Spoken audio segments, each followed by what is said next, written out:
Hello, everyone. This is Empowering Democracy, and tonight I have for you another Dump the Corruption show. In this episode, we will cover some wins for the military-industrial complex and whether the end of regulation is upon us, and more efforts by the Republicans and conservative Dems to weaken the social safety net by going after Social Security. So I'm going to start off tonight with a piece on the military-industrial complex. The title of this is "The Military-Industrial Complex is the Winner, Not You.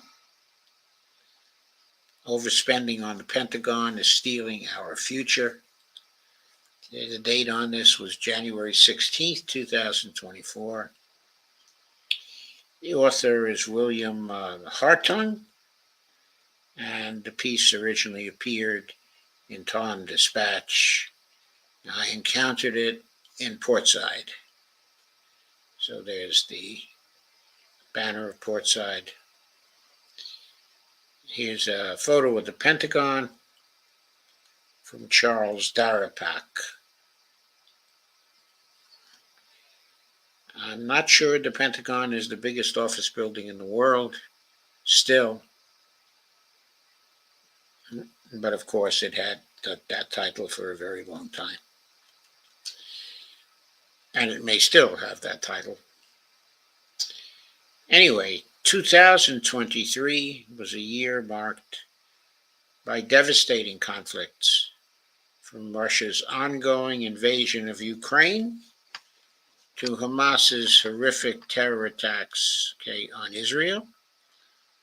I don't know if I would group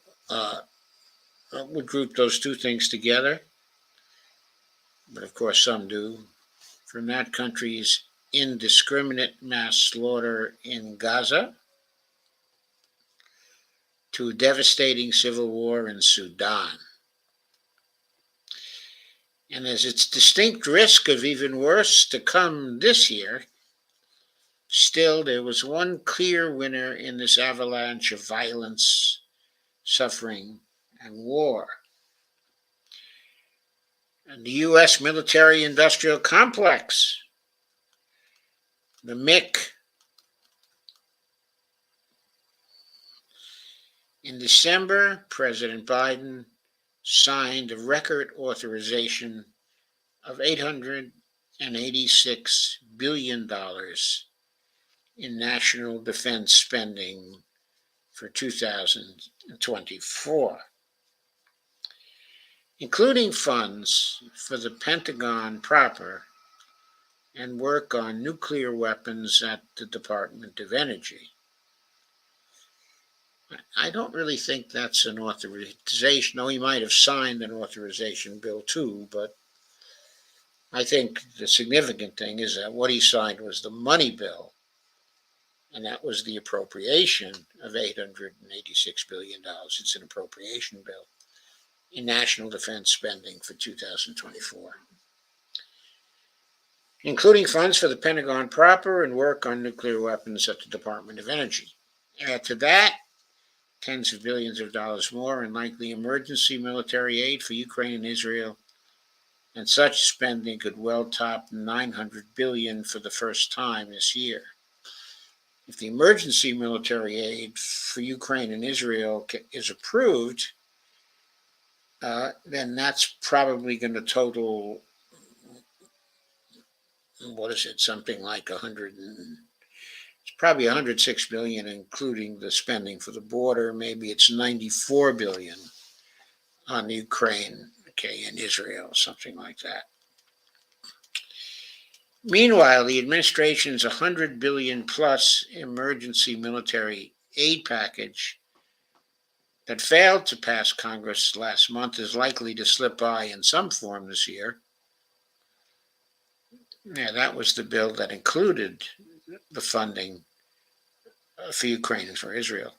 While the House and Senate are almost guaranteed to add tens of billions more for, quote, national defense, unquote, projects in specific states and districts, this happened in 2 of the last 3 years.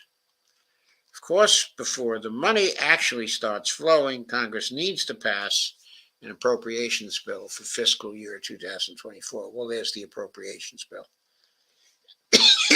And of course, the president has to sign that, clearing the way for that money to be spent.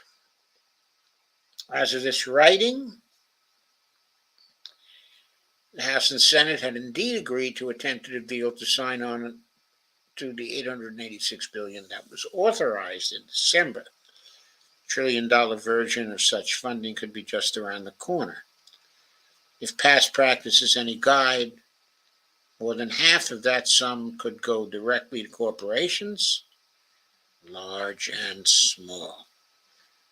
$1 trillion is a hard figure to process. In the 1960s, when the federal government was a fraction of what it is now, Republican Senator Everett Dirksen allegedly said, quote, $1 billion here, $1 billion there, and pretty soon you're talking real money, unquote. Whether he did or not, that quote neatly captures how congressional attitudes towards federal spending have changed. Excuse me for a moment while I share this on Facebook. Sometimes I forget to share it, and as a result, my Facebook attendance goes down. So I really don't want that to happen, so let me share that.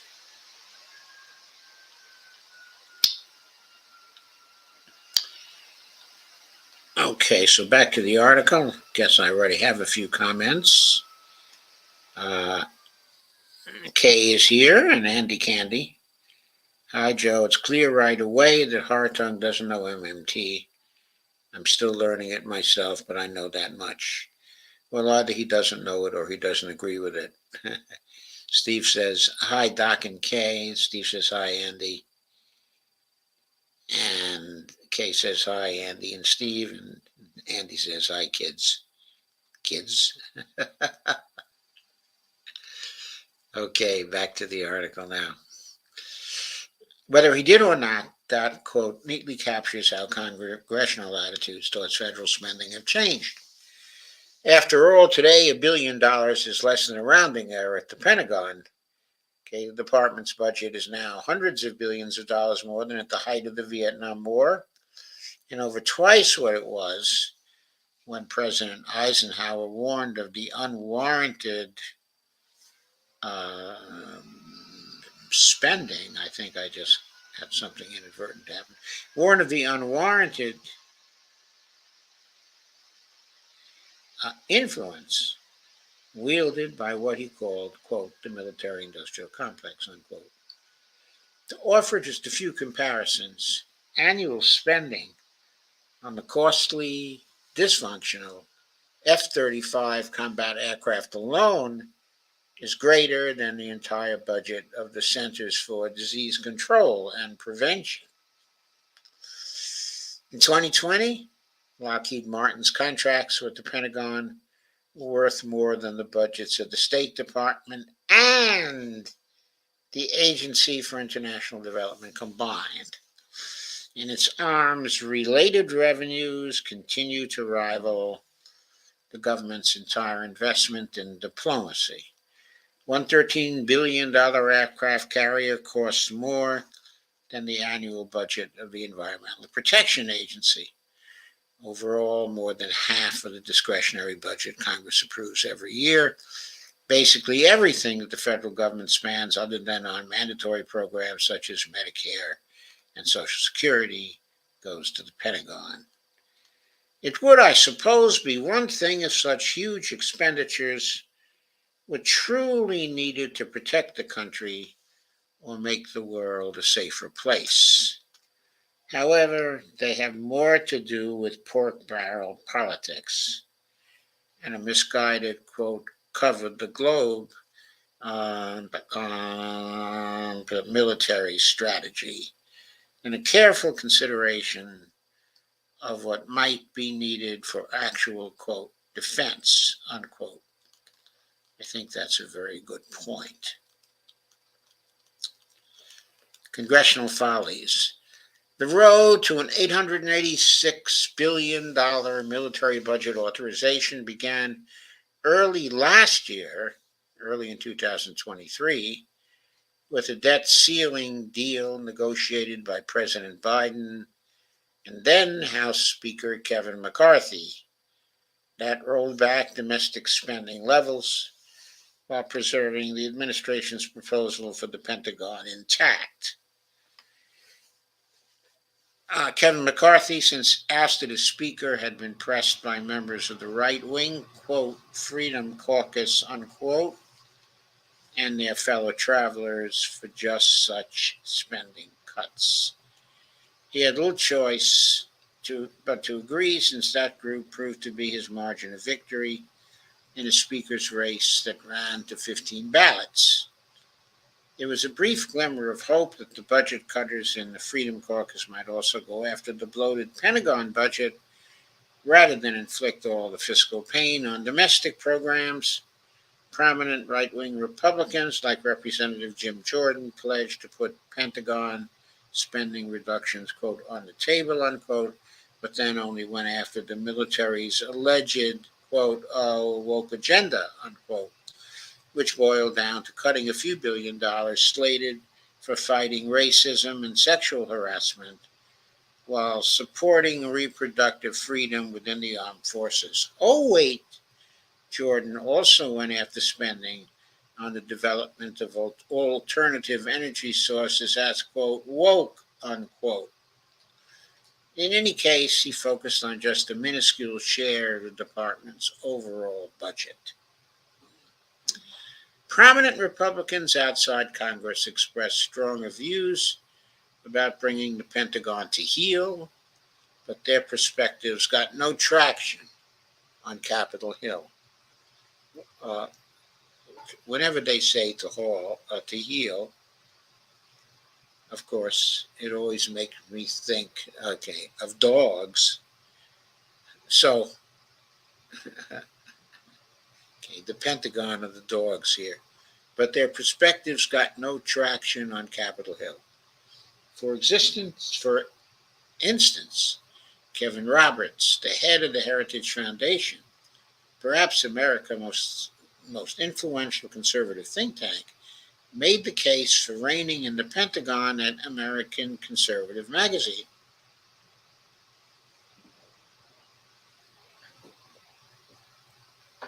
Quote, in the past, Congress accepted the D.C. canard that a bigger budget alone equals a stronger military. But now, facing down a record debt to the tune of $242,000 per household, conservatives are ready to tackle an entrenched problem and confront the political establishment, unaccountable federal bureaucrats, and well-connected defense contractors all at once in order to keep the nation both solvent and secure. I have to say something about now facing a record debt to the tune of $242,000 per household. I once wrote a blog a long time ago now. It was, I think, in 2012. It was one of my first blogs at the University of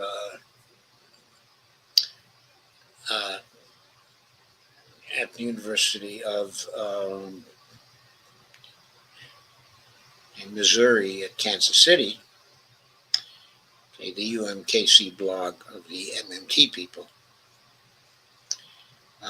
Okay, and the title of the blog was uh, "You Don't Owe something like $20 trillion at that time." Okay, the debt was. Uh,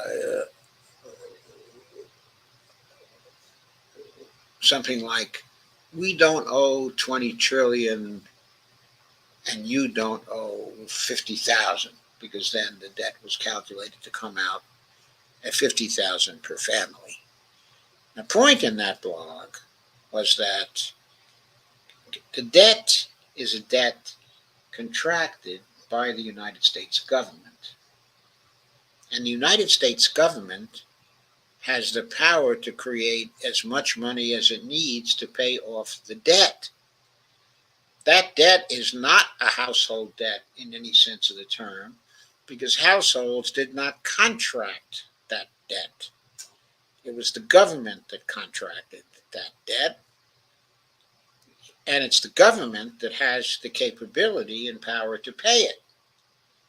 Now, if we as people have any brains at all, we will see to it that if it's ever necessary to repay that debt in whole or in part, that we make sure that Congress uses its power to coin money to pay that debt, and not its power to tax us, because supposedly our tax revenue would pay down that debt. I'm not going to talk about the issue of whether taxes pay for anything for the moment.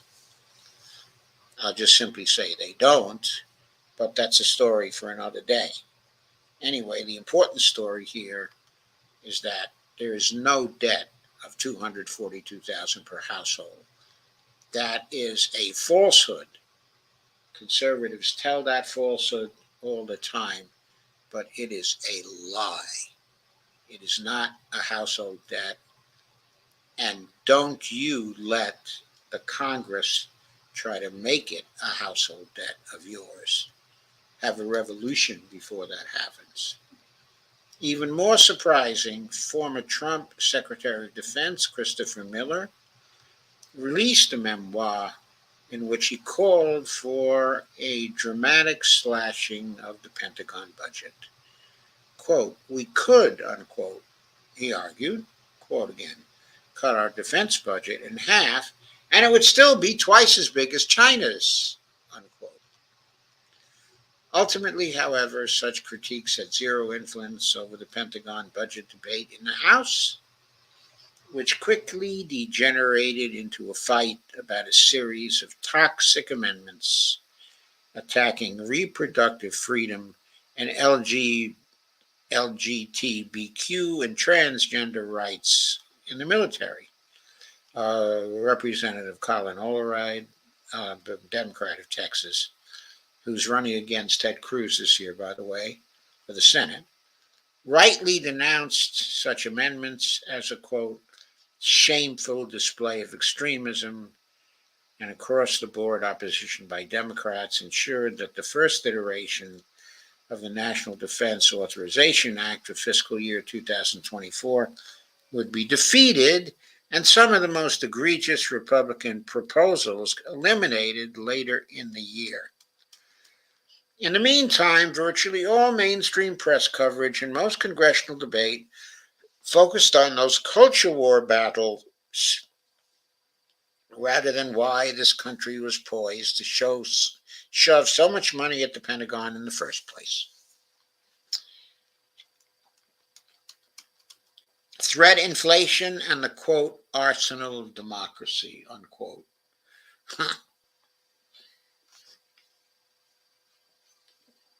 Lately, I don't think we're as much of an arsenal as we were, and we are certainly no democracy anymore.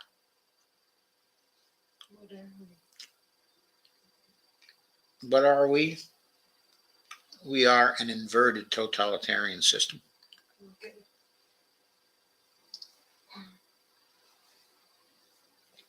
But we could take back our democracy if the Dump the Corruption campaign was successful.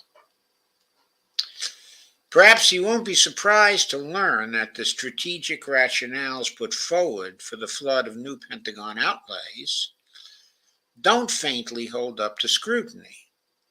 First and foremost, in the Pentagon's argument for virtually unlimited access to the Treasury is the alleged military threat posed by China. But as Dan Grazer of the Project on Government Oversight has pointed out, that country's military strategy is, quote, inherently defensive, unquote.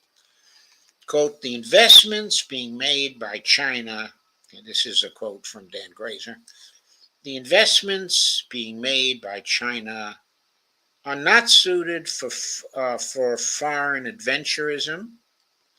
The implication is that the investments we've made are suited for foreign adventurism, but are instead designed to use relatively low-cost weapons to defend against massively expensive American weapons. Excuse me a second.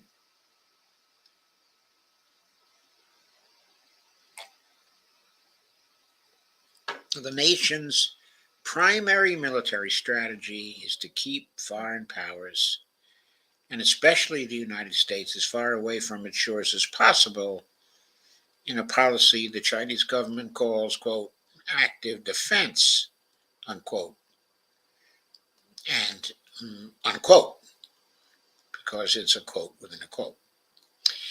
The greatest point of potential conflict between the U.S. and China is, of course, Taiwan, but a war over that island would come at a staggering cost for all concerned, and might even escalate into a nuclear confrontation. A series of war games conducted by the Center for Strategic and International Studies found that while the United States could indeed, quote, win, unquote, a war defending Taiwan from a Chinese amphibious assault, it would be a Pyrrhic of victory. The United States and its allies lost dozens of ships, hundreds of aircraft, and tens of thousands of service members, unquote, it reported. Quote again, Taiwan saw its economy devastated. Further, the high losses damaged the U.S. global position for many years, unquote. That's what the war game said. And a nuclear confrontation between China and the United States, which CSIS didn't include in its assessment, would be a first-class catastrophe of almost unimaginable proportions.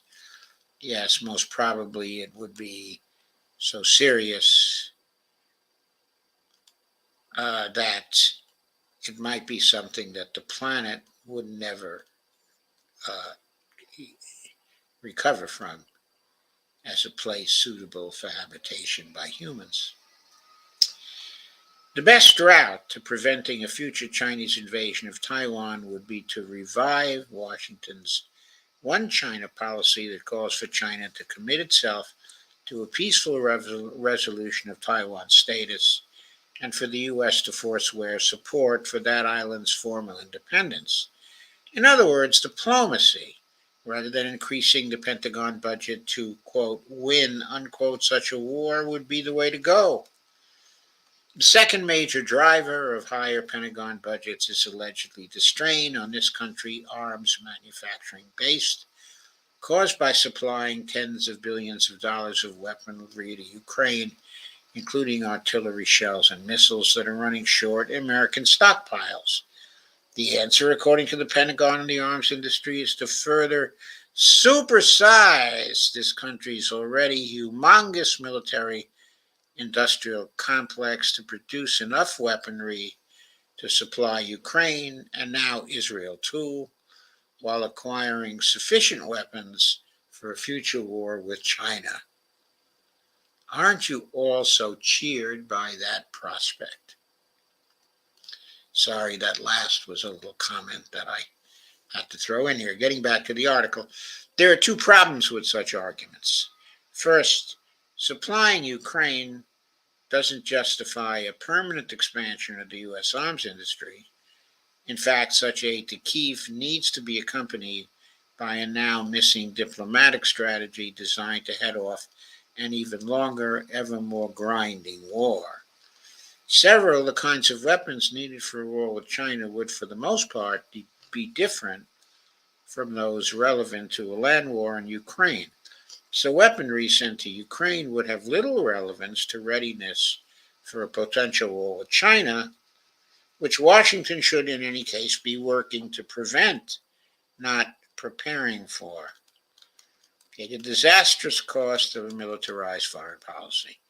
Before investing ever more tax dollars, yeah, there it is.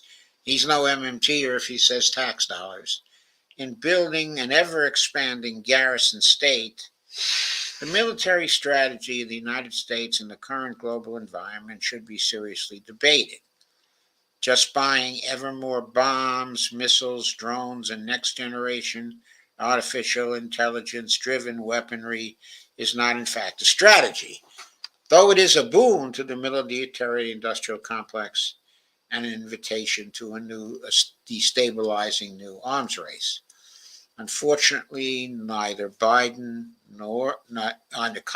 nor the Biden administration seems inclined to seriously consider an approach that would emphasize investing in diplomatic and economic tools over force or the threat of force. Given this country's staggeringly expensive failures in its wars in Iraq and Afghanistan in this century, resulting in hundreds of thousands of civilian casualties and leaving staggering numbers of American veterans with physical and psychological injuries, as extensively documented by the Cost of War Project at Brown University, you might think a different approach to the use of your tax dollars was in order. Well, it's not your tax dollars that are at issue here, but it is the dollars of the American government, your government. A different approach to the use of your government's dollars is in order, but no such luck. There are indeed a few voices in Congress advocating restraint at the Pentagon, including Representatives Mark Pocan, Democrat of Wisconsin, and Barbara Lee, Democrat of California, who have proposed a $100 billion reduction in that department's budget as a first step towards a more balanced national security policy. Such efforts must overcome an inhospitable political environment created by the endlessly exaggerated military threats facing this country and the political power of the arms industry, as well as its allies in Washington. Those allies, of course, include President Biden, who has labeled the U.S. an, quote, arsenal of democracy, quote, well, he's not the first one to label it the arsenal of democracy. I mean, that was World War II. It was the arsenal of democracy. I mean, this is like old, older than Biden.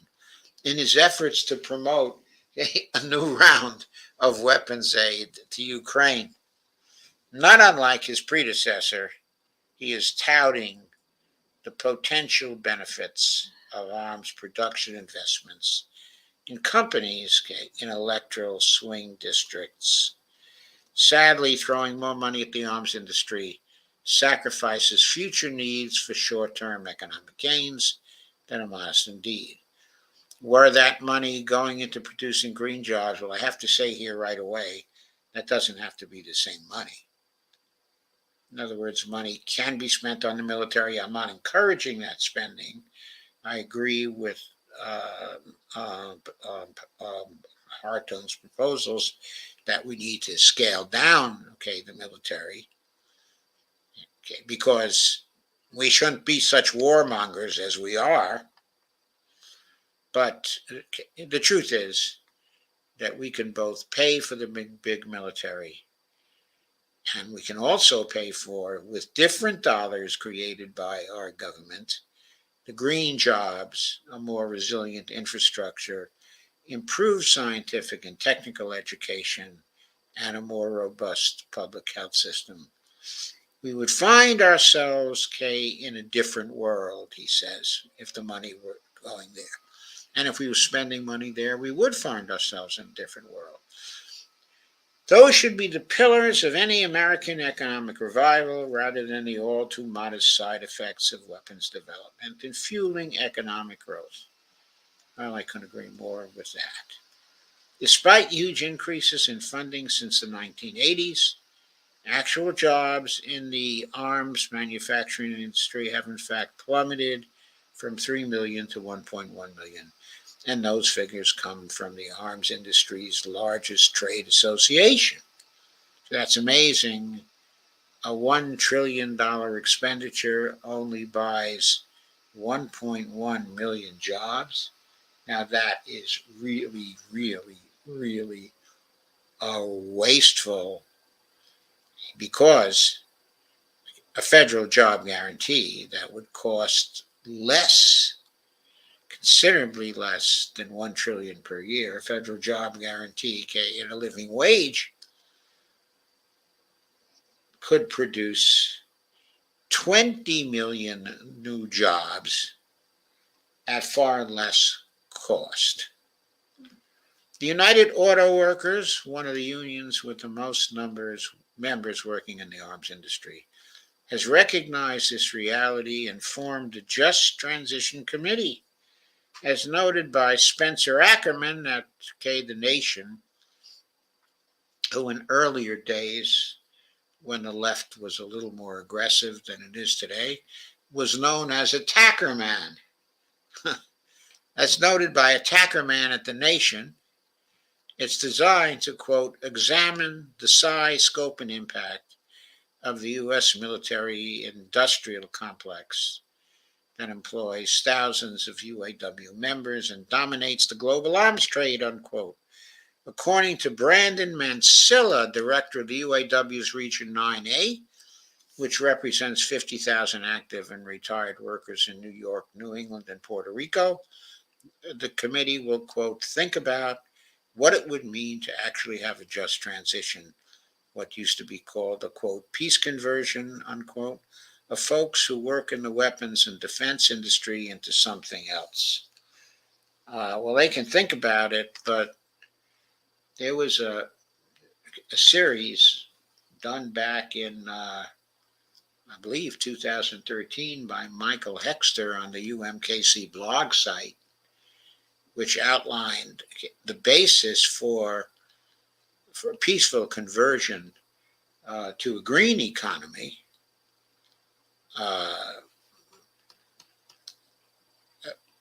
That was actually pretty detailed about what such a conversion might involve.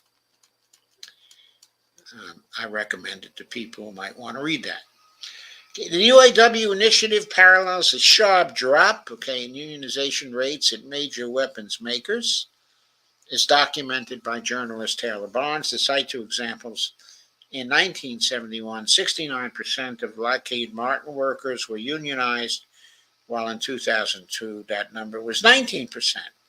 At Northrop Grumman today, a mere 4% of its employees are unionized, a dip that reflects a conscious strategy of the big weapons-making firms to outsource work to non-union subcontractors in states with anti-union, quote, right to work, unquote, laws, while exporting tens of thousands of jobs overseas as part of multinational projects like the F-35 program. No wonder the F-35s don't work. The jobs were contracted overseas, multinational projects. So much so, UAW workers weren't building the F-35. That's crazy. So much for the myth that defense industry jobs are more secure or have better pay and benefits than jobs in other parts of the economy. A serious national conversation is needed on what a genuine defense strategy would look like, rather than one based on fantasies of global military dominance. Otherwise, the overly militarized approach to foreign and economic policy has become the essence of Washington budget making, could be extended endlessly and disastrously into the future, something this country literally can't afford to let happen. Now, that was a great article. The only thing that it ignored, perhaps, was how to get done what he recommends getting done, and also how not to get it done. Now, how not to get it done is to keep the current board people in Congress in their seats, or to let other board people who taking huge contributions from the defense industry get into office in their places. What needs to be done in order to get done what is recommended in this article, as in so many other articles, is to change that Congress. And the way to do that, we all know, is through the Dump the Corruption campaign.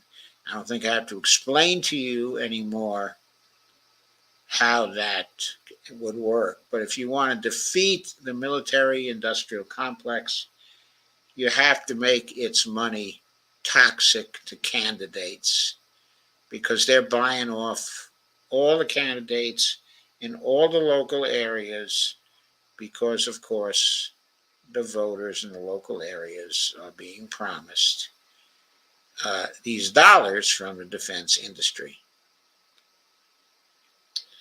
You have to have people running who cannot take this money coming from the defense industry.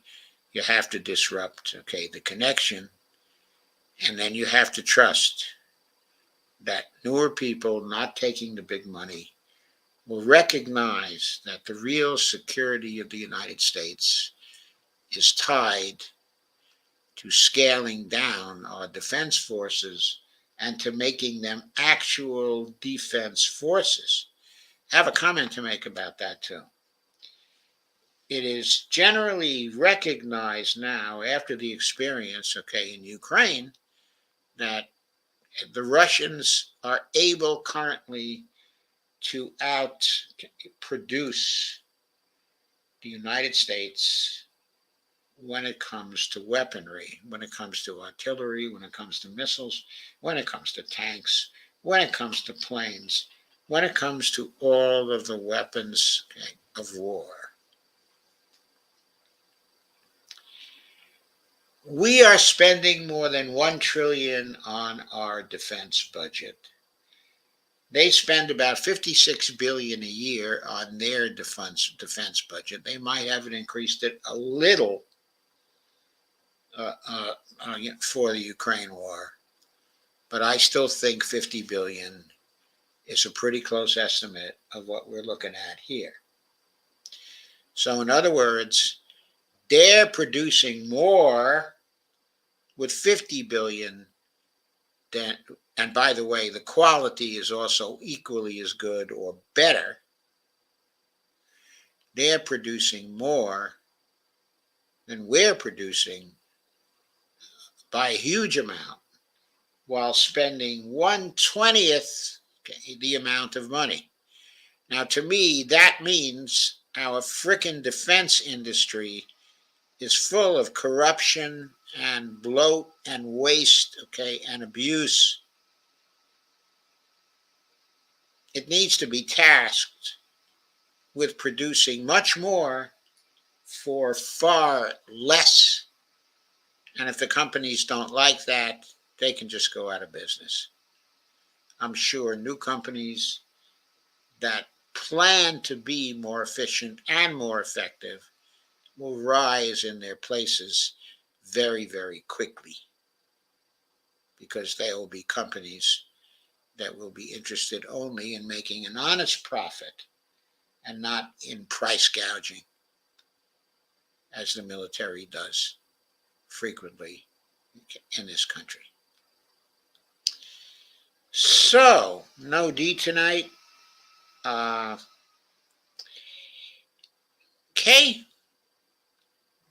suggest, if you would like to have D on these shows, that you come to D's show, at 8 o'clock, and encourage her to come to my show. That would do more than asking me why there's no D tonight, because I honestly don't have any control over that. Uh, if Dee is not here, it's because she's tired or she has something else to do after her own show. It's not any wish of mine to keep her from not coming, to keep her from coming. So Steve Wolfbrand has shared this to Facebook. Thank you, Steve. Kay Ryan says, I'm watching Alex Wagner too. And Robert Copeland says, okay, people, smash that like button. Thank you, Robert. I should say that myself. Smash that like button.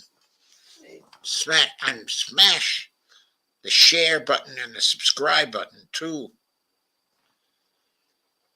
But smash that like button. It gets more views on YouTube. I need more views on YouTube.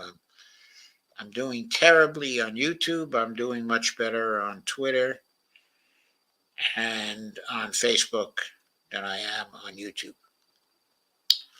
So for what it's worth, that's what's going on here. The next piece I'm going to pick up is one from Tom Hartman. And that's about the issue that Andy was very concerned about. The title of this piece by Tom, this comes from the Hartman Report. And the title of it is, Does the EPA Die Today? The Supreme Court, it appears, is planning to gut most of America's regulatory agencies in what could be the most consequential rewrite of the protective deep state, quote unquote, since the New Deal. Tom wrote this on January 17th, 2024. And there's a picture of the EPA.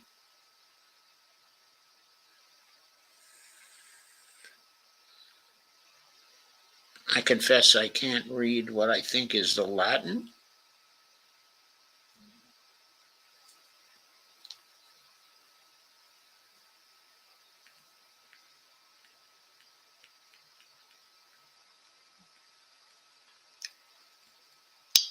Republicans on the Supreme Court are, it appears, planning to gut. Let me increase the size of the type on this so you can see it better. Republicans on the Supreme Court are, it appears, planning to gut most of America's regulatory agencies in what could be the most consequential rewrite of the protective deep state since it was largely created during the New Deal in the 1930s. The vehicle for this radical transformation of America is a case that will be argued today in just a few hours before the court. Loper Bright Enterprises versus Gina Raimondo. Okay, Gina Raimondo is in the case because she is the Secretary of Commerce. So she is named as a defendant in this case. If they pull it off, these 6 Republicans on the court could destroy the ability of the EPA to regulate pollutants, specifically CO2 and methane. Okay, the USDA to keep our food supply safe. The FDA to oversee drugs going into the market. OSHA to protect workers. The Consumer Product Safety Commission, CPSA, to keep dangerous toys and consumer products off the market. The FTC to regulate monopolies. Department of Transportation, DOT, to come up with highway and automobile safety standards.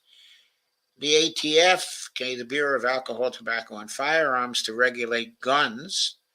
The Interior Department to regulate drilling and mining on federal lands. the Forest Service to protect our woodlands and rivers, the FTC to protect us from internet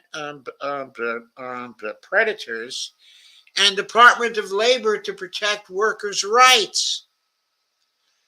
Virtually the entirety of America's ability to protect its citizens from corporate predation through regulation rests on what's called the Chevron deference. More on that in a moment, which the court appears prepared to overturn in today's case. Now, of course, the decision overturning it is not going to appear today. It will take time for them to vote and to write, their various opinions about this. They're likely to come up with a decision sometime in June or July. So it will be some time. I'll tell you right now, if they decide in the wrong way, then I am for Joe Biden saying the Supreme Court has made its decision, now let them enforce it. I am for his doing that the same way that Andrew Jackson did, when dealing with the crisis of the second of our national banks way back. He famously said, John Marshall has made his decision, now let him enforce it. Anyway, Joe Biden needs to do something like that because the Supreme Court completely relies on the executive branch and Congress to enforce its decisions. And this would be a ridiculous decision, which Congress, by the way, has not approved of. And Congress could not pass any legislation outlawing Chevron deference. So here the Supreme Court would be legislating something, and the Supreme Court doesn't have the power to legislate. And the executive branch needs to stand on its hind legs and needs to say, this goes too far beyond the power of the Supreme Court. Anyway, Republican presidential candidate Vivek Ramaswamy says he wants to eliminate the Department of Education, quote, on day one if he's elected president. Well, he won't be elected president. He's already dropped out of the race. But if the Supreme Court has its way, he won't have to bother. It'll become impotent. At the time that Tom actually wrote this, he was just about to drop out of the race. Far-right conservatives and libertarians have been working for this destruction of agencies, the ultimate in deregulation, ever since the first regulatory agencies came into being with the 1906 creation of the Pure Food and Drugs Act, a response to Upton Sinclair's best-selling horror story published that year, The Jungle, about American slaughterhouses and meatpacking operations. Well, by the way, the meatpacking operations would be free to return to the practices of before 1906. Jesus. Gutting these agencies, what Steve Bannon went and Trump brought him into the White House, and he said one of the main goals of that administration was to, quote, deconstruct the administrative state, unquote. If there's any coherent explanation of the phrase, quote, deep state is used by Republicans, it's our nation's regulatory agencies. The modern effort to destroy or at least neuter America's protective agencies began when Ronald Reagan put Ann Gorsuch in charge of the Environmental Protection Agency. She directed the agency to dial back restrictions on expansion of factories and other operations that were already polluting the atmosphere. That provoked a challenge to the Supreme Court Natural Resources Defense Council versus Gorsuch, where the court overruled the Reagan administration. Gorsuch, and this is Ann Gorsuch, nonetheless continued her efforts to gut the EPA. In her first year heading the agency, there was a 79% decline in enforcement cases and a 69% drop in cases the EPA referred to the Justice Department for prosecution. She pushed a 25% cut in her own agency's funding into Reagan's first budget proposal. It took Congress years to overturn her cuts to the Clean Air Act, quote, on everything from automobiles to furniture manufacturers, unquote, according to Phil Clapp, president of the National Environmental Trust. She took a meat axe to President Carter's renewable energy programs and, quote, set solar back a decade, unquote, according to Clapp. By the way, that's a big reason we're in the fix we're in with respect to the climate emergency now, isn't it? If we'd had those 10 years, we might be much further along on renewable energy than we are now.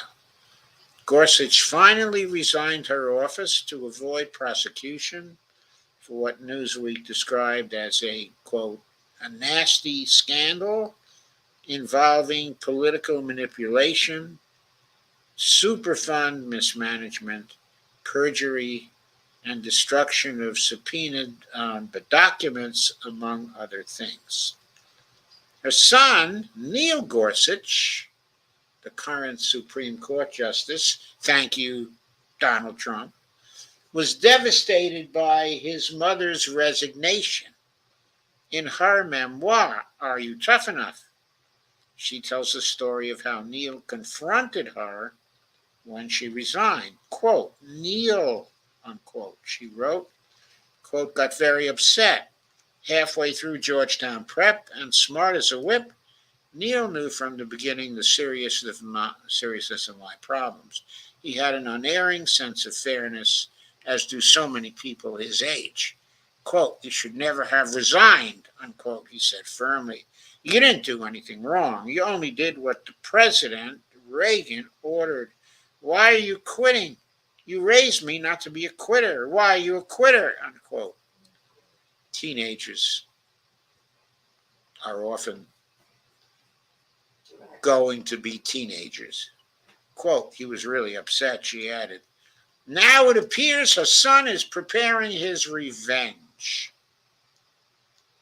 To get there, he and the other Republicans on the court appear hell-bent for leather to turn a regulatory agency rulemaking upside down, which will please the billionaires who give them luxury vacations, buy them homes, and pay them absurd speaking fees, and paid Roberts' wife over $10 million. Oh. Here's how regulatory law, that was Barney groaning. Here's how regulatory law, using the example of the EPA and CO2, is supposed to work in super simplified form. 1, Congress passes a law that says, for example, that the Environmental Protection Agency should limit the damage that pollutants in the environment cause to the planet. Congress, the Constitution's Article 1 branch of government, defines the broad goal of the legislation, but the executive branch, Article 2, which encompasses the EPA and other regulatory agencies, has the responsibility to carry it out. 2, the EPA, part of that executive branch and answering both to the law and the president, then convenes panels of experts. They spend a year or more doing an exhaustive deep dive into the science, coming up with dozens or even hundreds of suggestions to limit atmospheric CO2, ranging from rules on how much emissions cars can expel to drilling and refining processes that may leak CO2 or methane, which degrades into CO2, etc. Yes, but is 80 times more polluting than CO2. It degrades into 80 times the CO2. 3, the expert suggestions are then run past a panel of rulemaking bureaucrats and hired gun rulemaking experts for the EPA to decide what the standard should be. They take into consideration the current abilities of the industry and the costs versus the benefits of various rules, among other things. 4, after they've come up with those tentative regulations, they submit them for public review and hearings. When that process is done and a consensus is achieved, they make them into official EPA rules, publish them, enforce them, and the CO2 emissions begin to drop. This is a process that simply comports with common sense, as the Supreme Court ruled in 1984, nearly 40 years ago now, when they established what's called the Chevron deference, quote unquote, to legitimize and defend our regulatory agencies. That doctrine, established by the Supreme Court and reflecting a century of the will of Congress and presidents of both parties who signed the regulatory agencies into existence, says that when a regulatory agency does its due diligence and determines reasonable rules for a substance or behavior, they have the legal authority to regulate. The courts should, quote, defer, unquote, to the judgment of the agency. Why? I'm departing from the text now. Why did the Supreme Court actually decide that? Because the Supreme Court is not full of environmental experts. It's full of generalists. It doesn't know anything about how to regulate the environment. It doesn't know anything about most of the specialized areas the regulatory agencies deal with. That's why Chevron deference made sense. Congress passes laws, going back to the article, that empower regulatory agencies to solve problems. The agencies figure out how to do that, put the rules into place, and the solutions get enforced by the agencies. And when somebody sues to overturn the rules, if the courts determine they were arrived at through a reasonable process without corruption, those rules stand. And I emphasize without corruption here very deliberately because, of course, the Supreme Court is making its decision on Chevron deference with plenty of corruption that has come out in the last few years. Plenty of corruption. They're not operating without corruption. Now, I'm not suggesting these regulations, the finding of these regulations is operating without any corruption. There's probably a lot of corruption there too. There's certainly a lot of influence of money in that kind of politics. It's not only in electing people. The lobbyists are very active in making these rules.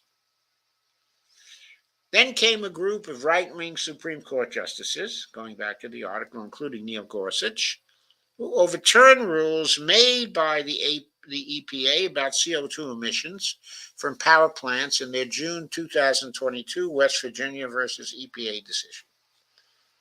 This set up today's arguments. Their rationale was because the legislation that created the EPA doesn't specifically mention, quote, regulating CO2. The agency lacks that power.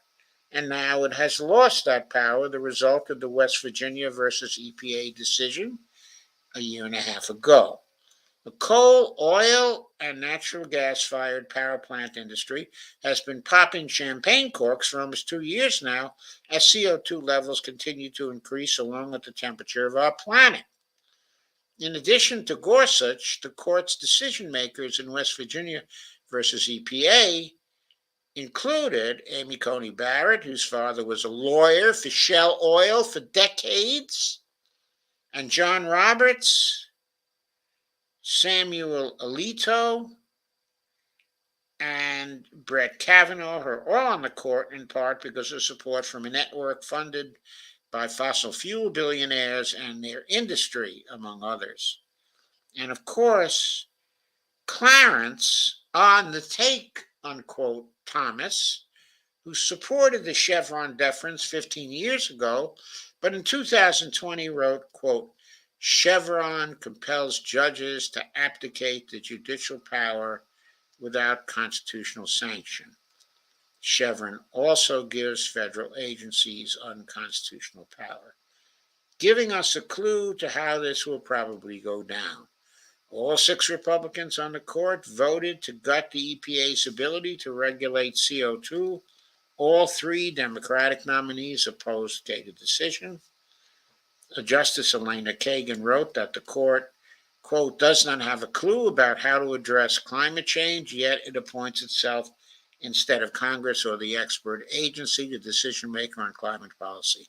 I cannot think of many things more frightening, okay, unquote. Well, of course, these things happened because of something that was very frightening, which many people don't find frightening anymore, and that was the election of Donald Trump to the presidency of the United States.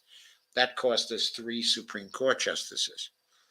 Their ruling was essentially that all of that research into the specifics of anticipated regulations, all those hundreds of scientists, millions of public comments, and hundreds of thousands of science hours invested in understanding problems and coming up with workable solutions must be done by Congress rather than administrative regulatory agencies. As if Congress had the time and staff, as if Congress was stocked with scientific experts, a much larger budget, and had millions of hours a year for hearings, as if Republicans in the pockets of fossil fuel billionaires wouldn't block any congressional action, even if it did.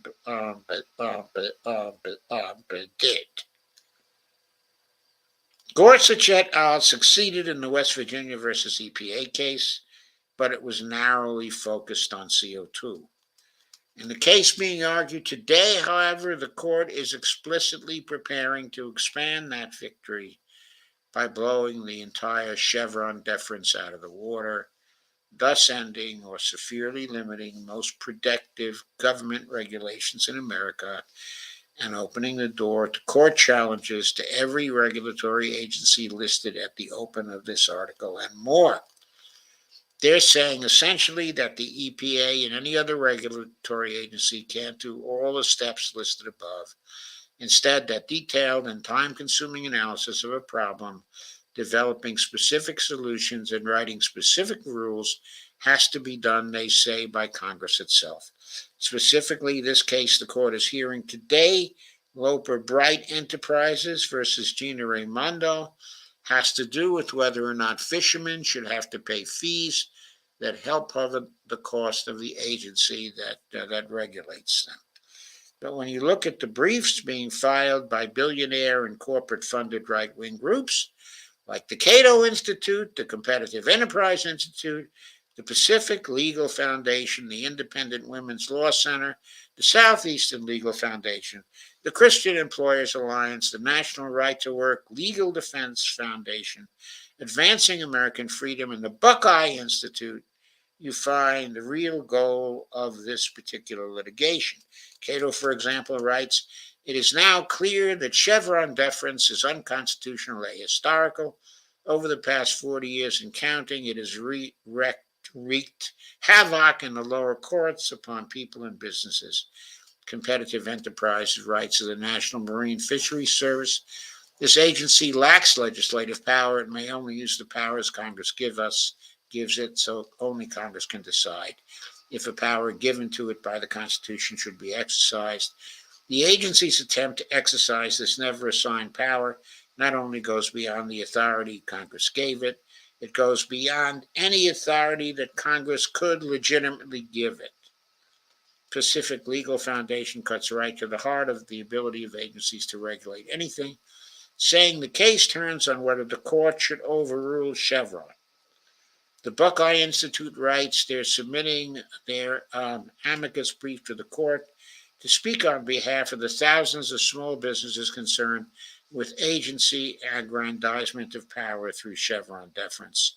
On the side of you, me, and most other average Americans who just want clean air and water, safe drugs and cars, and reasonable protections in the workplace, the Biden administration has stepped up In defense of America's regulatory agencies, the federal government's brief filed with the court lays out what's at stake. Quote, petitioners bear an especially heavy burden in asking this court to overrule Chevron, which stands at the head of, quote, a long line of precedents, unquote, reaching back decades.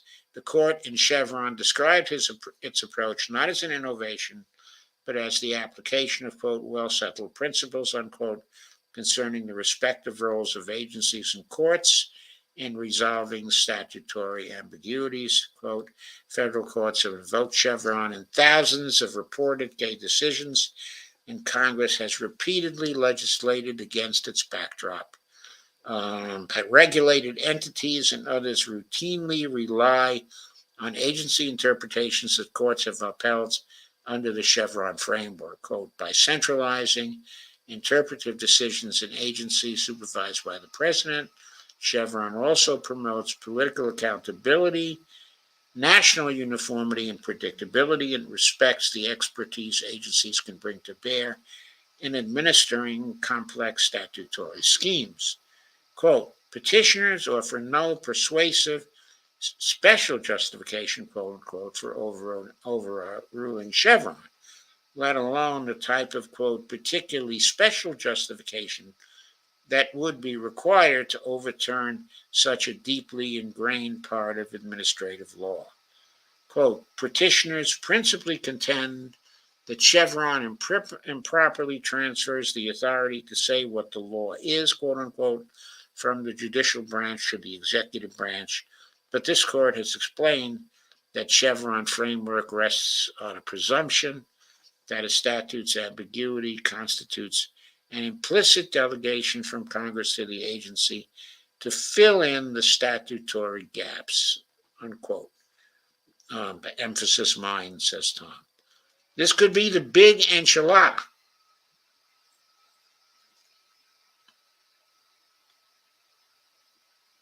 Excuse me a second.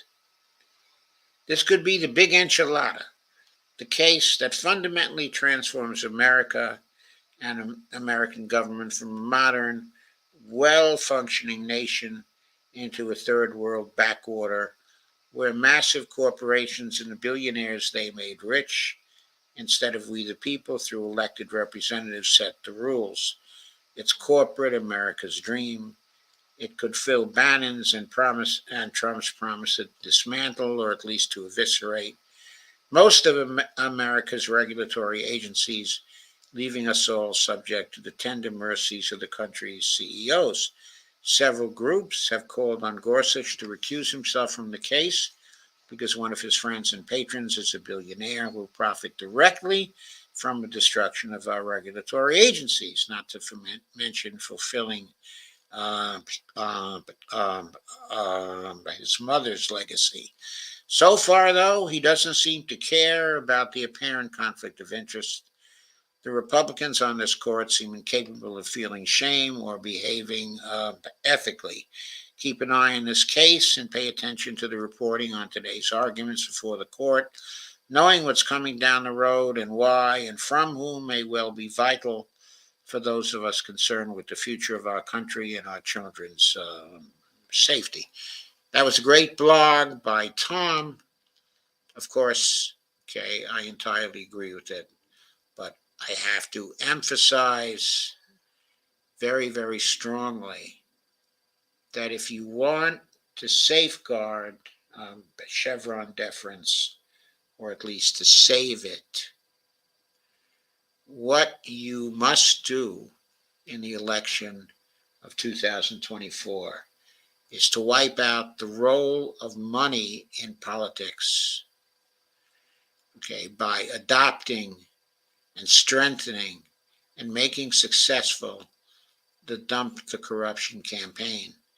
Because the only way to get Chevron deference back quickly would be to replace the current House of Representatives with an entirely new group of representatives not bought by big money, and to also get 1/3 of the Senate to be inhabited by people who would also not be beholden to big money.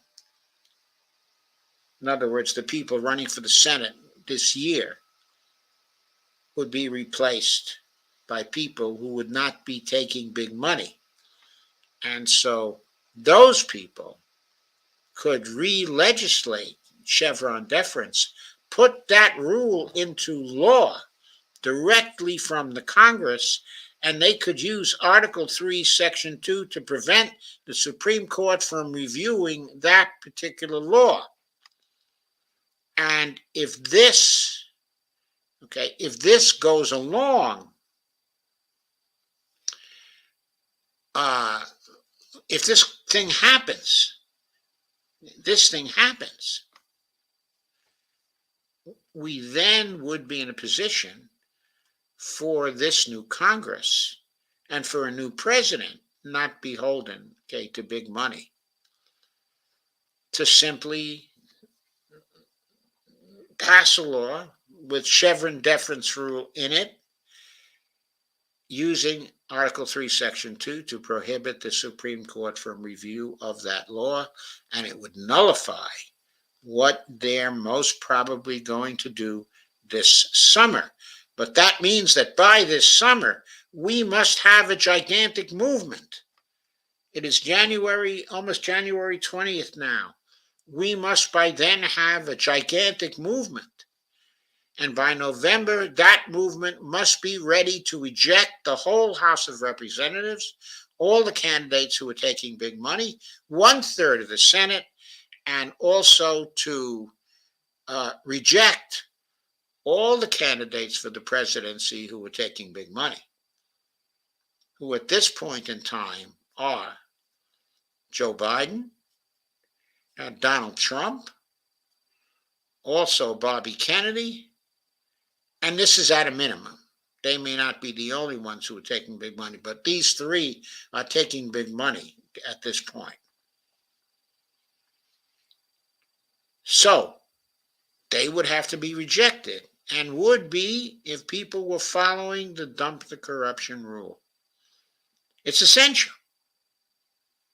If we want to have any regulation, it's essential to do that, because a Congress like the Congress we have now will not legislate Chevron deference. They will be stopped from legislating it by the filibuster. And by the way, Bobby Kennedy has recently said that if he were president, he would not try to overturn the filibuster. And of course, Joe Biden won't try to overturn it. And the Republicans won't try to overturn it in that circumstance, because they would have just gotten rid of Chevron deference, which is what they want to do. So the only chance for regulation, given what the Supreme Court is likely to do, is to build this dump the corruption campaign, whatever it takes.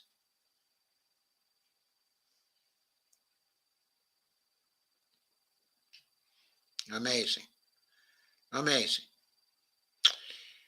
Okay, the last piece I want to cover tonight. It's really in the same vein, but it's a lot shorter. So, periodically, the Republicans periodically attack Social Security. They did it, at the time of the Great Recession. They joined with conservative Dems to try to get cuts to Social Security. They had a fiscal commission which was supported by the Peterson Foundation. They couldn't get it supported by congressional money. So the Peterson Foundation paid for this fiscal commission. Now here they are trying to set up another fiscal commission. Quote, call your representative. House panel to take up backdoor attack on Social Security. By the way, that fiscal commission had its first meeting on April 28th. And that meeting was, I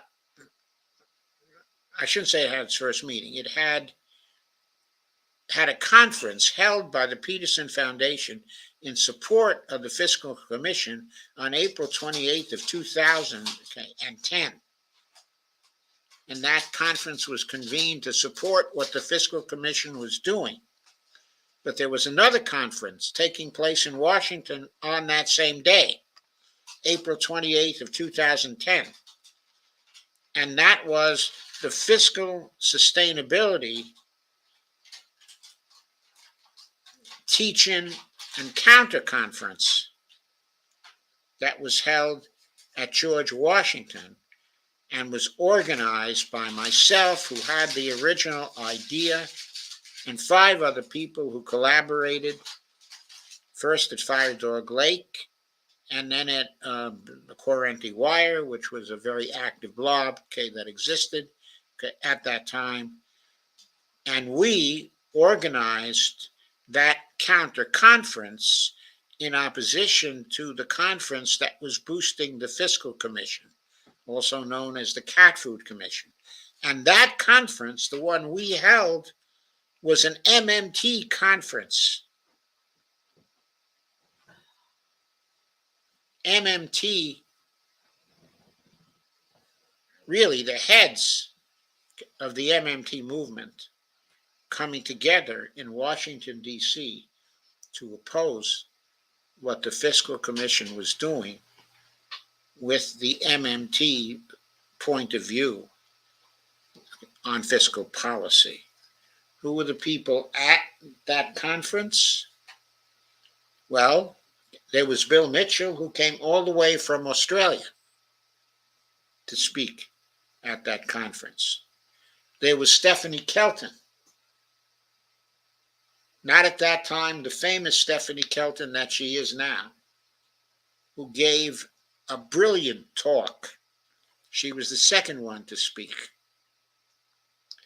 The person giving the keynote speech was arguably the founder of MMT, the first person to publish what might be called an MMT synthesis, specifically Warren Mosler. He gave the luncheon keynote speech at that conference. Then there was a talk on inflation that was given by Marshall Auerbach. He was an investor and a close friend of the MMTers, who gave an excellent talk. And the final talk of the day was given by Randy Ray and Pavlina Chernyeva. It was actually 2 talks in one session.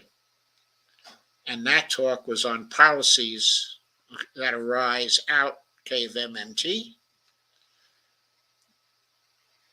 And in Pavlina Chernyeva's talk, she focused on the federal job guarantee. That was one hell of a conference and one hell of an answer to the Peterson-funded Fiscal Commission. And because everybody collaborated, we did the whole thing on $5,200, while the Peterson conference must have cost at least $300,000 across town. Anyway, here we are again, Congress trying to start a fiscal commission to produce a backdoor attack on Social Security. Quote, "This commission is a poison pill designed to slash Social Security and Medicare behind closed doors," unquote. This article is by Jake Johnson, January 17th, 2024. Social Security defenders are sounding the alarm ahead of a Thursday House Budget Committee hearing and vote on the Fiscal Commission Act, bipartisan by legislation that opponents say is a ploy to fast-track cuts to the popular New Deal program without political accountability. They don't only say it, it is a ploy to do that. It is absolutely a ploy to do that, as we shall see. Now, that's going to pass the House. The reason why it's going to pass the House is because, course, the Republicans have a majority in the House, and not one Republican is going to vote against this. All of them are going to vote for it, and they'll probably get some 20 Democratic fellow travelers to join up as well. This is going to pass the House. It won't even be close. The question is whether the commission idea will pass the Senate. Quote, this commission is a poison pill designed to slash Social Security and Medicare behind closed doors, unquote. Yeah, because the hearings of the commission are going to be closed. Nancy Altman, president of Social Security Works, said in a statement ahead of Thursday's markup, Nancy, bless her soul, has been fighting cuts to Social Security since the 1980s, when she was part of the Reagan-Tip O'Neill compromise on how to keep Social Security funded. That was actually a very bad compromise, but that's a subject for another day. But Nancy has been fighting cuts to Social Security since that compromise occurred, which I believe, if I recall correctly, was in 1983. So that's over 40 years. The White House has accurately stated that such a commission is a, quote, death panel for Medicare and Social Security, unquote, unquote. Altman warned that House Republicans who have made a so-called fiscal commission a top priority are, quote, rushing to advance, unquote, the Fiscal Commission Act so they can attempt to tie it to must-pass government funding legislation. Another trick to avoid accountability. Jody Arrington, Republican of Texas, there's a picture of him above, the chair of the House Budget Committee, said in late November that appropriations bills are, quote, a quote, likely vehicle for the Fiscal Commission. So instead of passing a clean funding bill, they're going to put in this Fiscal Commission thing as sort of a line item in this huge funding bill that must pass. Quote, Democratic leadership should respond that our earned benefits are non-negotiable, that they will not accept a commission under any circumstances, unquote, said by Nancy Altman. Quote again, instead, any legislation on Social Security should go through regular order so that Congress can debate it in the sunlight, unquote. That's so important that it goes through regular order. This is a tactic the Republicans always try to follow. Get this issue out of regular order. Hide what they're doing from the light of day, and then attach damaging things they're doing to funding bills where there's a great deal of pressure to pass the funding bill because otherwise the government will shut down. That's the tactic here. That's what they're doing. Social Security Works is urging members of the public to call their representatives and express opposition to the Fiscal Commission Act ahead of Thursday's committee hearing, which is scheduled to begin at 10 a.m. Eastern Time. Here's a tweet. Social Security Works House Republicans are advancing legislation to create a commission designed to steal our Social Security and Medicare benefits behind closed doors. Call your representative at 202-225-3121 and tell them no commission, no cuts to Social Security, no cuts to Medicare. Do that, everybody. That's very important. But it won't be enough to turn the tide, at least not yet. It'll pass the House. It's going to be up to us to defeat it, in the Senate. Progressive Democrats on the GOP-controlled House Budget Committee are expected to push back forcefully against the commission bill, which is led by Representatives Bill Huizenga, Republican of Michigan, and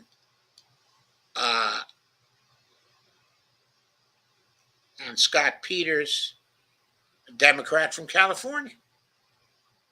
A Democratic person from California is for this commission bill. What kind of Democrat is that?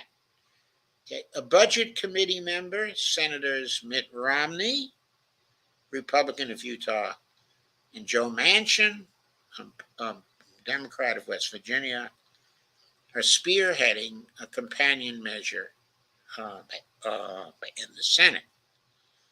So notice what is happening here. This is being introduced in 2024. It's going to be a controversial bill. It may pass the House. I don't know exactly when it's going to pass the House. Of course, the Republicans are going to try to rush it through the House as much as possible. Democrats are going to try to delay it in the House. But Republicans have the votes. It may get through the House fairly early, like February, March, or April, or something like that. Then, of course, most likely what the Republicans are going to do is downplay the bill.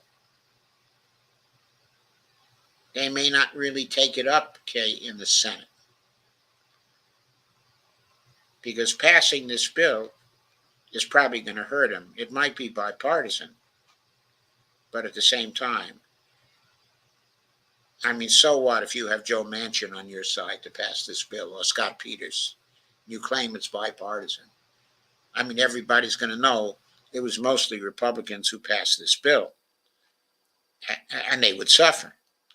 So they're probably going to just pass it through the House. They're not going to go the rest of the way. But guess when they are going to go, the rest of the way? They'll wait until after the election. Depending on who wins the election, they'll try to get the bill passed in the Senate in the lame duck session after the election, when Joe Manchin is still there to vote for the bill. Because this is Joe Manchin's last term in the Senate. He's not running again. They need his support.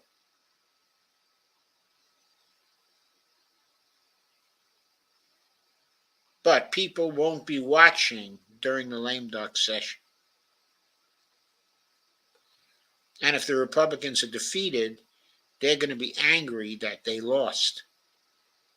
So they're still going to try to pass it through the Senate, in the lame duck. That's going to be the strategy, I'm telling you. Last week, Representative Jan Schakowsky, a member of the budget panel, co-led a letter to the House leadership opposing the legislation, arguing that debates over Social Security and Medicare, quote, should be done in the open, not behind closed doors. By the way, Jan Schakowsky was part of the fiscal commission that was set up by the Obama administration. Because Obama was involved with the Peterson Foundation in a bipartisan effort to establish this fiscal commission to cut entitlements, Social Security, and Medicare. Now, Obama, was outmaneuvered by progressives during those years. But Jan Schakowsky was on that particular commission. And she was among the group that blocked, the commission getting the 14-4 majority it needed to get an up or down vote, in the House, on this. They needed to get, an up or down vote because the House was run at that time by Democrats, had a very large majority, in the House. And so in an open process, they never would have gotten any changes that were recommended by the commission. In fact, any changes recommended by the commission had to be recommended by a 14-4 vote, for the commission to come out with any official report. So what happened in the end was the commission did not come out with any sort of official report. The two co-chairs of the commission, who were Alan Simpson uh, Alan Simpson for the Republicans and Erskine Bowles, okay, for the Democrats, they put out, okay, a report of their own and tried to pretend, okay, that it was a commission report. And then there were three other reports, okay, that were produced by other members of the commission, including a report that was produced by Jan Schakowsky and a couple of other members, a couple of the progressive members, okay, of the commission, opposing any cuts to Medicare and Social Security. So the whole thing kind of devolved into chaos, and it fails to get any steam behind it. So cuts to Social Security and Medicare was saved. Okay. But there was a great effort at that time to save it, and it was in an atmosphere where the Democrats had control of both, or at least one house of Congress throughout the period of time when cuts to Medicare and Social Security were an issue. So it never got done during that period of time. But now they're coming back again with the fiscal commission idea. And Jan Schakowsky, of course, as a member of the other commission, knows how they manipulate, knows how this works, and is coming out in full opposition to it. Quote again, she says, quote, Social Security benefits are already modest, only about $21,384 a year. She should have said on the average. That's the average for them. Some people's benefits are far more. Some people's benefits are far less, but that's the average. Yet Republicans want to put these hard-earned benefits at risk, unquote. Schakowsky said in a statement, they do want to put it at risk. What they want to do is privatize Social Security, turn it over to the investment people on Wall Street, turn over the trust fund, okay, to the investment people. By the way, that's going to be expensive because the trust fund has no money in it right now. It's just an accounting record. But if they privatized the trust fund, the Treasury Department would have to come up with the, I think it's at $3.8 trillion now. Maybe it's at $2.8 trillion. I forget what the figure is. But that kind of money would have to be produced by the federal government to turn over to the private sector so they could use it as a basis for investment. So passing this would actually cost the federal government either $2.8 trillion or $3.8 trillion in hard dollars that it's not spending now. So this is fiscal responsibility? Sure. But the bill is likely to get some Democratic support from the budget panel. Representative Jimmy Panetta, Democrat of California, who is he? He's the son of Leon Panetta, who started out as a Republican, became a Democrat fiscal conservative, who was very important during the Clinton and Obama administrations, and in Congress as a Democratic fiscal conservative. So here's his son. I'm pretty sure this guy is his son, who's kind of doing the same thing, selling out the New Deal program of Social Security. So he's joined Peters in co-sponsoring the legislation. I've always thought Jimmy Panetta was a swine. If passed, the Fiscal Commission Act would establish a panel of 16 members selected by Republican and Democratic congressional leaders. The panel would consist of both lawmakers and individuals from the private sector and would have a mandate to craft policy recommendations, quote, designed to balance the budget at the earliest reasonable date and improve the long-term fiscal outlook of the nation's trust fund programs, including Social Security and Medicare, according to a summary from the Huizenga's office. Okay, the commission would then vote on whether to advance its recommendations shortly after the 2024 elections. See? If approved by the commission, the proposals would receive expedited consideration in both the House and the Senate with no amendments allowed. Up or down vote in the lame duck. In the lame duck. Up or down vote with no real discussion. In the lame duck and no possibility of amendments. That's the way they're planning to push this through. But most importantly, and this is what really infuriates me and what everybody has to understand. Do you know what balancing the budget means? It means that the federal government, when there is a balanced budget, the federal government adds no additional money, no additional net financial assets to the private sector. If it's more than a balanced budget, if they ran a surplus or if they ran a surplus of any kind, as was done a few years in the Clinton administration, what does a surplus mean? It means that the government is taking more money out of the private sector through taxation than it's contributing through spending. So these guys want to have a fiscal program that takes money away from the private sector because the idiots think that is good government, taking money away from us in order to improve the long-term fiscal outlook.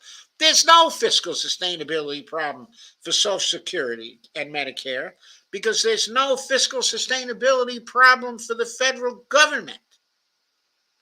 That's what that counter-conference was about in 2010. And that's one of the basics of MMT. Our nation is a monetary sovereign. It has no fiscal sustainability problems as long as Congress will appropriate the money needed to meet its obligations and to pay the nation's debts, which it's required to do by the Constitution of the United States.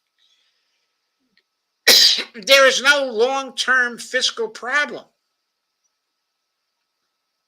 unless you consider the fact that the federal government is not spending enough money to meet the climate emergency or the housing emergency or the child care emergency or a dozen other emergencies that it's not meeting. That's a long-term fiscal problem. But fiscal sustainability, there's no long-term fiscal problem involving fiscal sustainability. There's only a long-term fiscal problem in relation to real fiscal responsibility. Real fiscal responsibility is spending for the public purpose, and these Congresses are not doing that because they don't know how to think about federal finance, or if they do, they're just lying to the public about what needs to be done. These Republicans who are pushing this forward are either idiots or liars. Same for the Democrats, okay, on their side.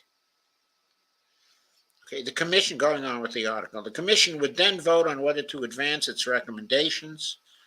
Shortly after the 2024 election, if approved by the commission, the proposals would receive expedited consideration, both the House and Senate, with no amendments allowed. Polling data released last year by Data for Progress showed that a fiscal commission tasked with cutting Social Security and Medicare is overwhelmingly unpopular with U.S. voters, including 78% of Democrats, 72% of independents, and 65% of the Republicans. Max Richtman, President and CEO of the National Committee to Preserve Social Security and Medicare, said, ahead of Thursday's markup, that, quote, the fiscal commission is designed to give individual members of Congress political cover for cutting Americans' earned benefits, quote. Any changes to Social Security and Medicare should go through regular order and not be relegated to a commission unaccountable to the public and rush through the Congress, unquote. And Rickman said, quote again, this bill does not deserve a markup or a vote or, frankly, to see the light of day. And, of course, okay, I couldn't agree more. But again, what infuriates me most of all is that what they're trying to do is fiscally irresponsible. It is not fiscally responsible to try to get a balanced budget. It takes money away from the private sector. It is not fiscally responsible to do what they consider to be improving the long-term fiscal outlook, because what they consider to be the long-term fiscal outlook is an outlook involving lowering the national debt through taxation, through running surpluses, taking more and more money out of the private sector until there's a depression that will curl your hair.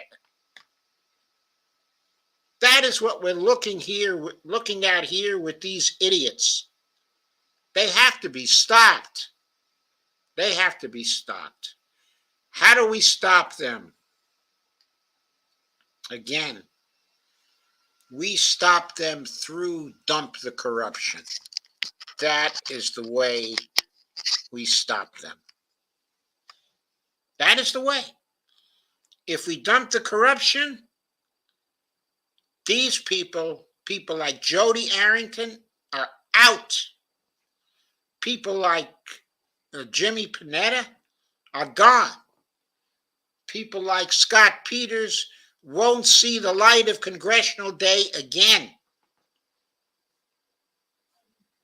All of the weasels who are taking this corporate money and this money from rich people, they will all be gone. And this effort to cut Social Security will also be gone. And guess what? If they're successful and they pass this legislation, okay, in lame duck, to legislate the recommendations, okay, of the committee, that legislation would be repealed, certainly can be repealed, on the first day of the new Congress.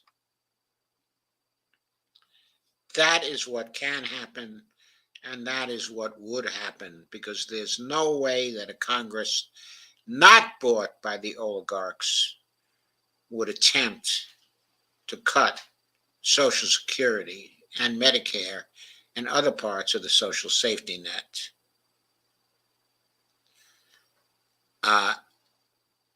Instead, what that Congress would be doing would be expanding the social safety net, voting for Medicare for all, and voting for a greatly expanded Social Security program that people could live a decent life on. That's what would happen. But you got to get dump the corruption to do that. If you don't get dump the corruption, you'll get more of this crap. And believe me, even if they should fail now with this crap, what happens if Trump gets in and they get a majority in the House and the Senate? This kind of BS is just going to sail through. It's just going to sail through. Okay, I'll entertain your comments right now. Okay.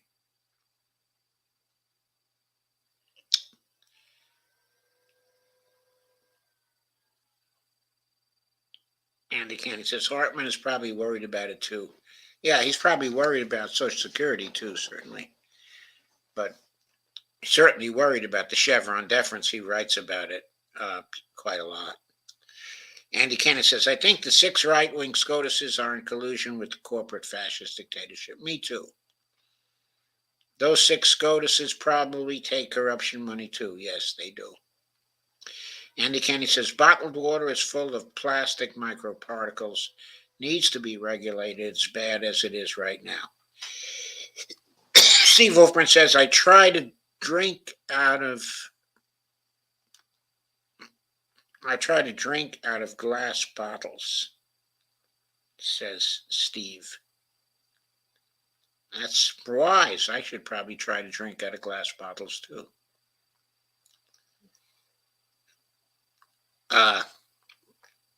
As much as possible. Andy says, Kay, you got to get your buddy Tom on board with hashtag dump the corruption laugh out loud. Kay says at 10:07, I can try. Thank you, Kay. Please do try. to make him alive to the dump the corruption idea. Maybe he'll take it up. If he took it up, it would be a real big step to getting other people to think about it, and maybe getting some of the very progressive people to pay attention and to take it on, because they've been very ineffective at countering the things the Republicans want to do. And right now, in the alternative media, all the progressive commentators are so fixated on foreign policy issues, and as important as they are, those issues are more important than the possibility of a coming dictatorship, okay, and also the possibility, okay, of the Republicans and the conservatives having their way with all of the accomplishments, okay, of the New Deal that have basically safeguarded all of us from absolute penury for generations now. Steve Wolfman said sexual allegations against Nikki Haley, cheating on her husband, okay, with various men. Okay, Steve, okay, I gotta say, I don't give a crap about that kind of stuff. I don't care how many men she cheated on her husband with. Her husband can deal with it. Her husband can deal with it. He can divorce her. Okay, if he wants to divorce it. Maybe he and she have an open marriage. I really don't care. Maybe it's not so.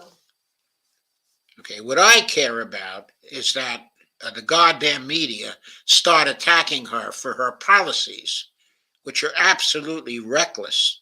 They're reckless in foreign policy. They're reckless, okay, in domestic policy. She's a freaking disaster. And it's time the media started focusing on that. Kay says, I can try. Kay says, Kay, that would be great. Andy says, 3 thumbs up. Kay, Joe, if you have time, what part of MMT is theory? Because I thought things like deleting currency via tax collection is operational monetary policy. Okay. Okay. The question of what is theory and what is not, okay, is from a common sense point of view, okay, is a complex question. From a philosophical point of view, okay, it's not, okay, a complex question. From a philosophy of science point of view, any sort of complex framework or complex doctrine of any kind in politics is full of theory. And there is no radical distinction between theory, okay, and fact. Because what we think of, okay, as facts always involves all kinds, okay, of theoretical assumptions. What I will say, okay, about MMT is that a lot of it is based, okay, on operational practice. But when that practice is described and interpreted, theoretical assumptions are made. That is always the case. It's true for MMT. It's true for any other economic framework, okay, or approach. Okay, and MMT is no more theoretical or less theoretical, okay, than they are. I will also say this. If you want to ask the question of which of the economic approaches that are current, okay, at this time, okay, is most in accordance with data, okay, and the facts, okay, and is least contradicted by the facts, then that approach, okay, is the MMT approach. And remember, the way Stephanie Kelton, okay, describes MMT, she says it's a lens with which to look at things, a lens with which to interpret, okay, the economic world, and actually more than the economic world. What does she mean by a lens? She means a conceptual framework. Okay, I have, okay, Andy, okay, are you Facebook friends with me?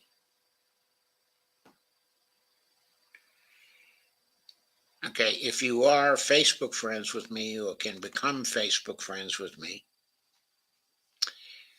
okay, then I will give you links, or maybe next time I'll have time, okay, to put in links, okay, to a series of blogs that I did that are on the Daily Costs that describe in detail, okay, what MMT is.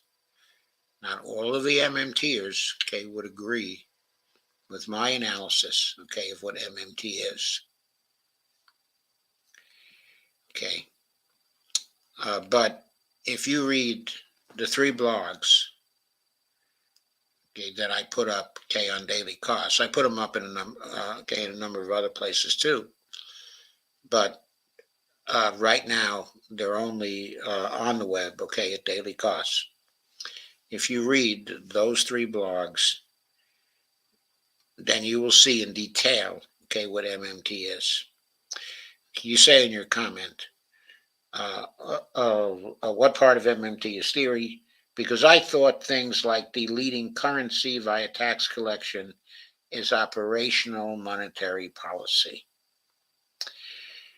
What happens, okay, at the Federal Reserve is that, yes, the tax deposits of the Treasury Department are deleted in settlement.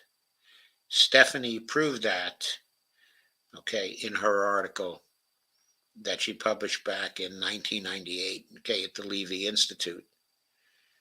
Okay, it's a very classic article, okay, of MMT. And she showed that, okay, the tax revenue could not possibly pay for anything because it was deleted during Federal Reserve settlements. That was when the taxes were deposited, then the dollars were deleted by the Federal Reserve, which then proceeded to produce entirely new dollar credits to the Treasury spending account. She showed that, but not everybody accepts the interpretation that she gave, okay, in her article. There are still many people who think that what the Federal Reserve Bank is doing, okay, is crediting the Treasury spending account with the tax deposits, okay, because they know that the new money created by the Federal Reserve is dollar for dollar the same as the tax deposits. Okay, so yes, from the point of view of MMTers, that is operational monetary policy. From the point of view of accounting, that is operational monetary policy, because in the settlement at the Federal Reserve Bank, from an accounting point of view, the liabilities of the federal government, those tax dollars, are destroyed. They're no longer liabilities of the federal government. And then the Federal Reserve issues new liabilities of the federal government, okay, to the Treasury Department. But technically, those are not even yet actually liabilities of the federal government. They are reserves that are in the Treasury spending account. But when those reserves are spent into the non-government sector, then they become new liabilities of the federal government, okay, at that point. In other words, the dollars the federal government spends are assets of the non-government sector, but they are liabilities of the federal government. In what sense, okay, are they liabilities of the federal government? Because they have to be accepted by the federal government in payment of taxes. That's the sense in which they are liabilities of the federal government. I hope this clarifies things. I know some of the concepts are tough to get, but I hope this clarifies things. But if I can get to you easily, okay, I will send you the links to those pieces, okay, at daily cost. I cannot easily access them from here at this point.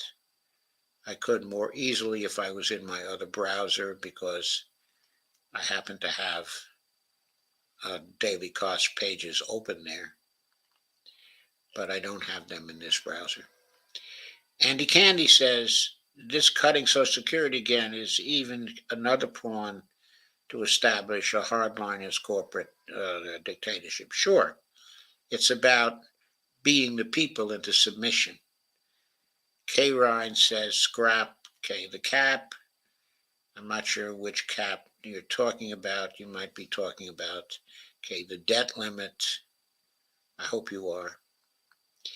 Andy Kennedy says, I read Hunter Cave to closed door GOP interrogation or whatever it's called. Andy Kennedy says, Republicans are closed door weasels, huh? Kay says, I'm going to bed. I love you all. Steve says, good night, Kay. Andy Kennedy says, what is your sweet wife doing now? Hi, Mrs. Firestone. Hi. Well, my wife Bonnie is sitting about maybe 5 feet away from me now. She's looking at her cell phone and she's taking some notes. Yes. And she is my extremely sweet wife. So thank you, Andy. Andy says office hands corrections. Andy says FB got hacked. Okay, are you on Twitter? If you're on Twitter, Andy, then you can go to my Twitter at Joe Firestone, PhD, and follow me, and I will follow you, and then I'll be able to send you a DM on Twitter. She says, good Lord, this stuff gets deeper and deeper. Thanks for the lifesaver. Andy says, I may not grasp all this MMT yet. However, I understand the big picture.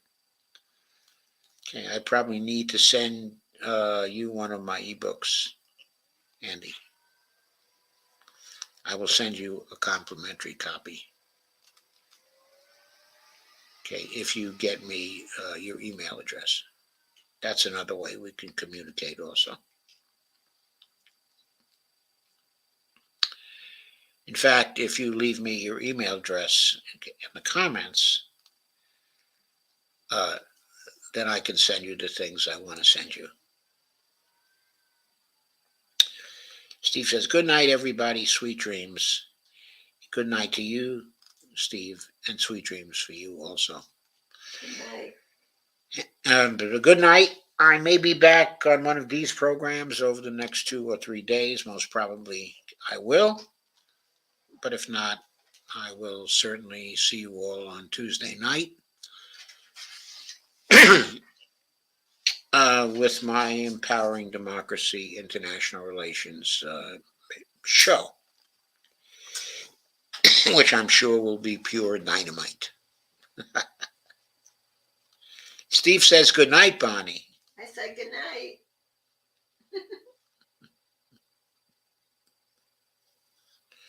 And he says, I'll have to get another device because this school device won't let me access Twitter. Can you access Blue Sky? I'm on Blue Sky. Well, on Blue Sky, there's no DM, though, I don't think. Anyway, if you can put your email address down, we can communicate, by email.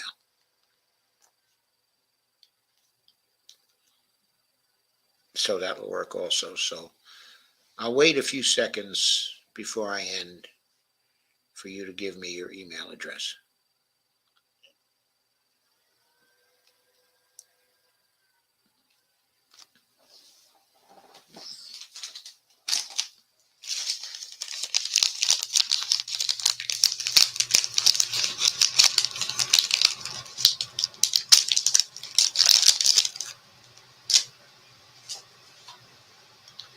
Here, honey. Thank you.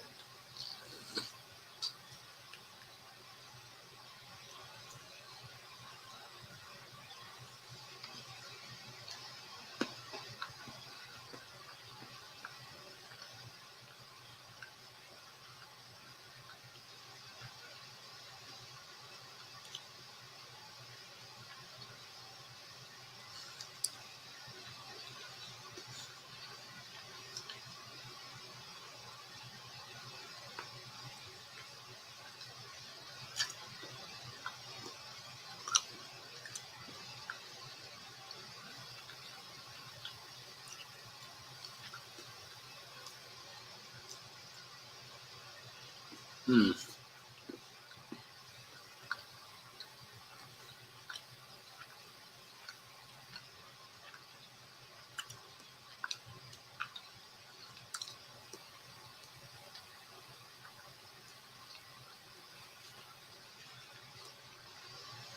Hmm.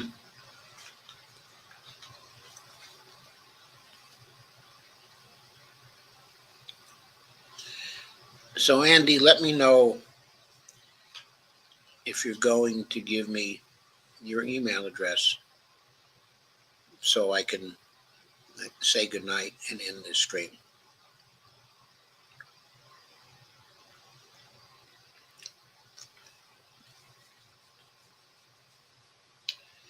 I haven't used it in forever. I can't remember it now. Okay, Andy, I'm going to have to say goodnight. And I'll see everybody next week. And we'll try to solve the problems of the world once again.